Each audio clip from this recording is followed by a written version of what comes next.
Good morning, good afternoon, good evening, wherever you are. This is DMAC, and I just want to do a quick bonus video on reassembling a lock. I think when I started out taking locks apart and putting them back together, there wasn't very many videos showing showing the reassembly process. And I think it was just always the assumption that it was pretty intuitive and the reverse of what you do to take it apart, which it is essentially, but I think it's nice sometimes just to see that process. So yeah, I just wanted to detail that for you today. This is a Wink Haus rim cylinder, which I've just picked and gutted on video, and I'm going to reassemble that. It's mostly a standard pin tumbler, but it does have these extra holes on the side. And we've got these little pins here, just show you one there, that sit in there, and they act as key control. So it's just an added sort of thing to reassemble. But yeah, I thought we'd give it a go, and hopefully, yeah, it'll give you more of an insight if you want to if you do want to start taking locks apart and reassemble them. I'd certainly encourage you to.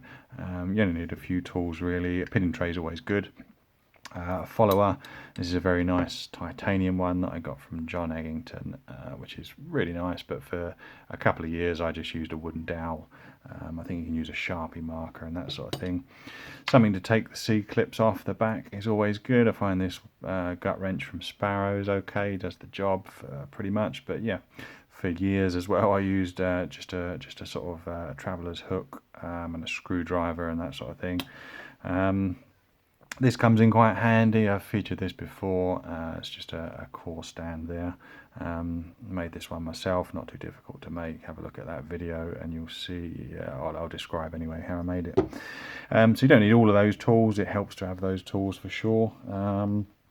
And yeah, this is what I like to use. So first of all, let's just pop all these springs back in the core here, and that can be quite a fiddly thing to do. It's quite handy because you're sort of putting them in from one side, is to just put your finger over the back, and that way if you do drop the springs as you're putting them in, they're not going to roll around onto the floor and you shouldn't lose them.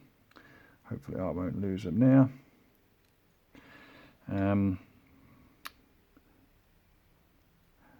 With a lock cylinder like this, we've got access to the front and back, so it helps to kind of load 3 from one side and 3 from the other. We don't have to reach right in to the back here to load the 6th chamber. We can just do 1, 2 and 3 and then 4, 5 and 6 from the other side. Okay, so we've got our springs in. We just need to be mindful not to rotate the lock so the springs fall out. So I'm going to slide the follower in there and they're all locked in now. So if we look at our pins there, we've got chamber 1, 2, 3, 4, 5 and 6. So again, I'm going to load 1, 2 and 3 from this side, slide the follower through and load the other 3 from the back. So the first pin we need is pin 3, which is that one there.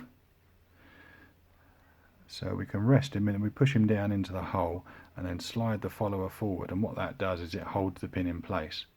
And then if we just push down with the tweezers gently and slide the follower forward, he gets covered up and he's held in.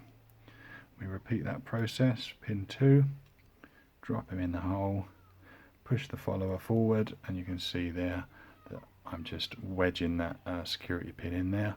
He can't go anywhere. I push down with the tweezers, go forward again, and yeah, just repeat that process. A little bit fiddly to do this on camera. I hope I don't drop any pins. It may well happen. Okay, so that's the first 3 in, and then we'll do 4, 5 and 6 at the back. Same process.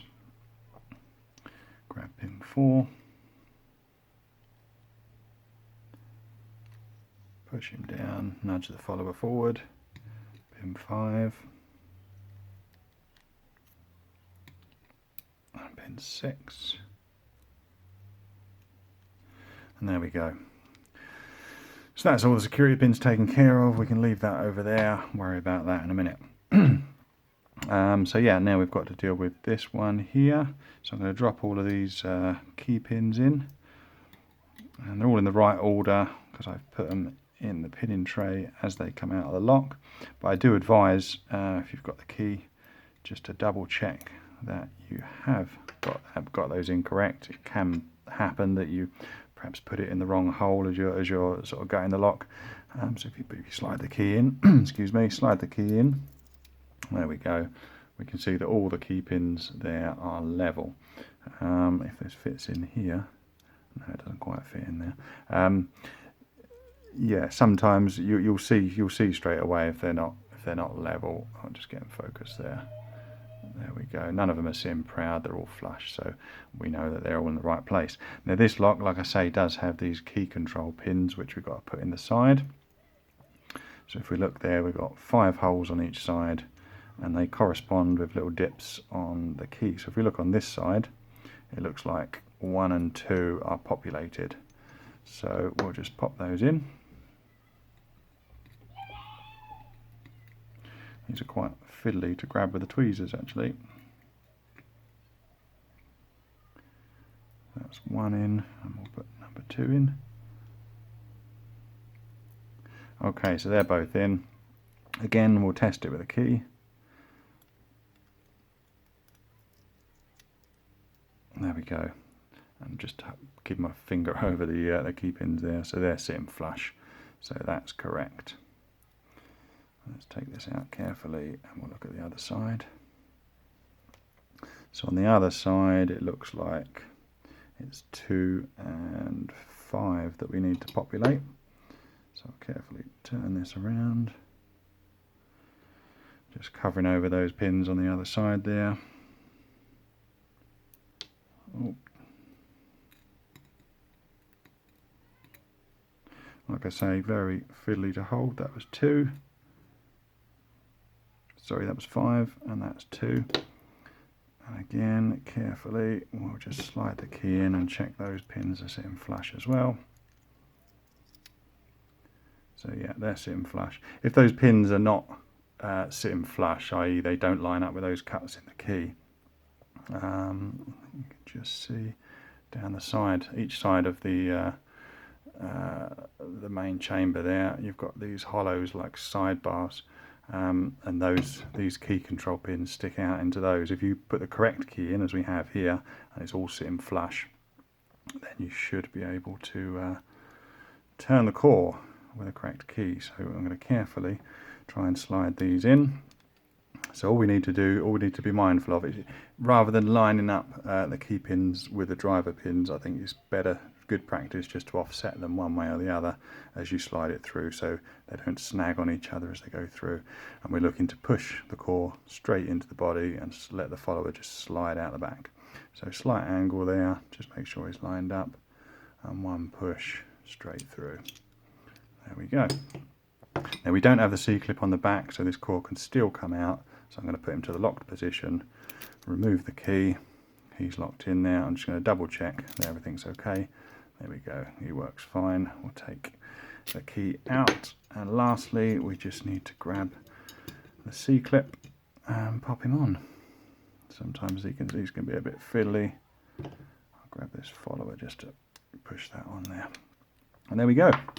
So that's our cylinder all assembled and ready to pick again another day, all working perfectly there.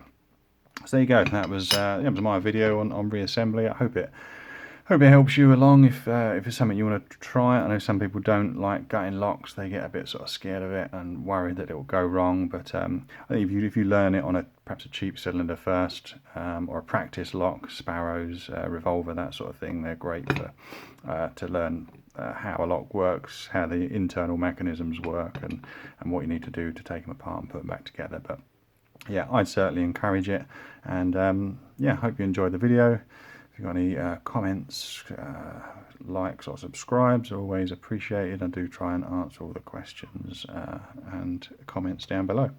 So there you go, that was my video on reassembling a lock. I hope that helped you out, and thanks for watching, and bye for now.